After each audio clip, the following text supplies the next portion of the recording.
அஸ்ஸலாமு அலைக்கும் வரஹ்மத்துல்லாஹி வபரகாத்துஹு. உங்கள் அனைவரின் மீதும் ஏக இறைவனின் சாந்தியும் சமாதானமும் உண்டாகட்டுமாக. சிந்தனைக்கு சில மணித்துளிகள். உறவுகள். இன்றைக்கு நிறைய உறவு முறைகள் இருக்கிறது.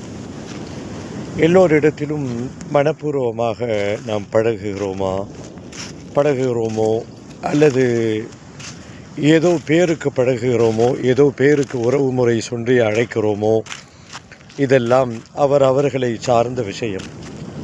ஆனால் சில உறவுகள், சில நட்புகள் கொஞ்சம் அதிகப்படியாக உரசி ஒட்டி அவர்கள் உறவாடுகின்ற பொழுது அவர்கள் அந்த உறவை பற்றி பெருமையாக சொல்லுவதுண்டு. இணை பிரியாத உறவு என்று சொல்லுவார்கள். பொதுவாக உறவுகள் எல்லாமே நிரந்தரமற்ற ஒன்று.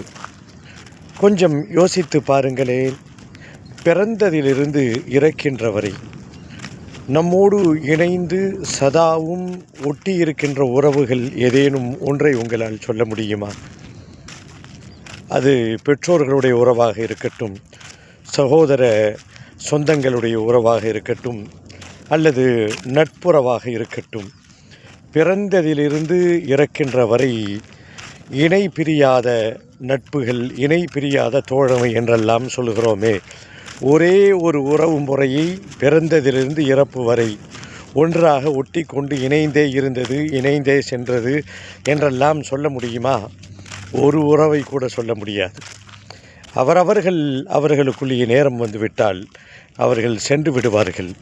அவர்கள் வழிபோக்கர்களாக இந்த உலகத்திலே வந்திருக்கக்கூடிய நமக்கு என்று நிர்ணயிக்கப்பட்ட நிறுத்தம் வந்துவிட்டால் நாம் சென்றாக வேண்டும். எந்த பிரிவுகளும் எந்த உறவுகளும் நிரந்தர உறவல்ல. இதுதான் வாழ்க்கையினுடைய யதார்த்தமான உண்மை. புரிந்து கொண்டால் உறவுகள் மேம்படும். அன்பு உறவுகளே, தொடர்ந்து பேசுவோம், பயணிப்போம் இன்ஷா அல்லாஹ்.